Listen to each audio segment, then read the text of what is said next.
বৃদ্ধিতে আমরা গৃহিণীরা যেই ধরনের একটা বিপদের সম্মুখীন, এবং আমি মনে করি যে খাবারটা সুষ্ঠুভাবে রান্না করতে হলে পেঁয়াজটা লাগে, কিন্তু এই পেঁয়াজের দাম এত ঊর্ধ্বগতিতে চলছে যে এখানে আমরা পেঁয়াজ কিনে যে রান্না করব সেই ইয়েটা আমাদের নেই। এই জন্য আমরা সব নারীরা এখানে সমবেত হয়েছি গৃহিণীরা, যাতে করে আমাদের বাংলাদেশের সব গৃহিণীরা সচেতন হয় এবং তারাও এই পেঁয়াজের মূল্য যে বৃদ্ধি হচ্ছে, মজুতদাররা যে মজুত করে আমাদেরকে এই কষ্টের মধ্যে ফেলেছে, আমরা সেই কষ্ট থেকে অবসান চাই।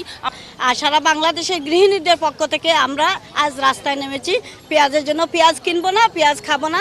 পেঁয়াজ ছাড়াও অনেক দিন বাঁচা যায়, না খেয়ে অনেক দিন বাঁচা যায়, অনন্ত 10 দিন পরে আমরা পেঁয়াজ কিনবো না। দেখবো পেঁয়াজ ব্যবসায়ীরা কোথায় যায়। আসলে আমরা এখানে বলছি পেঁয়াজ খাবো না, পেঁয়াজ কিনবো না। মূলত আমাদের প্রধান কথা হচ্ছে আমরা খাবো না, খাবো, কিন্তু আমরা এখন কিনবো না। কেন? আমরা অনৈতিকতার বিরুদ্ধে, অসামঞ্জস্যতার বিরুদ্ধে। অর্থাৎ আমাদের কিন্তু এখন অভাব নেই, কিন্তু এই যে সিন্ডিকেট করে অভাব করেছে, এটা কেন করেছে? আর পেঁয়াজ ছাড়া রান্না হয় না যে তা না, কিন্তু আমরা কেন খাবো না? এখানে তো রান্না না করার প্রয়োজন পড়ে না। অযথা কেন তারা বৃদ্ধি করবে?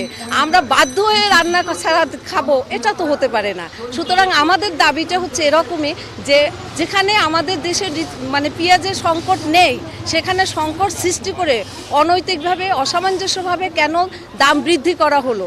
দেখছেন পেঁয়াজ, তারপরে এক রাতে লবণের দাম, এখন নাকি আবার চালের দাম। এটা এক ধরনের ব্যবসায়ীরা আছে, এরা চায় কিভাবে সরকারকে ধ্বংস করবে। আমাদের কোনো কিছুর অভাব নাই, আর অসাধু ব্যবসায়ীরা এগুলা ফাঁদ পেতে বেশি আছে। ঠিক আপনারা তখন জন্ম হয় নাই 1972 সালে, চাউলের গুদামে চাউল নাই, পাটের গুদামে পাট নাই, চিনির গুদামে চিনি নাই। পাটের গুদামে আগুন ধরিয়ে দিত সরকারকে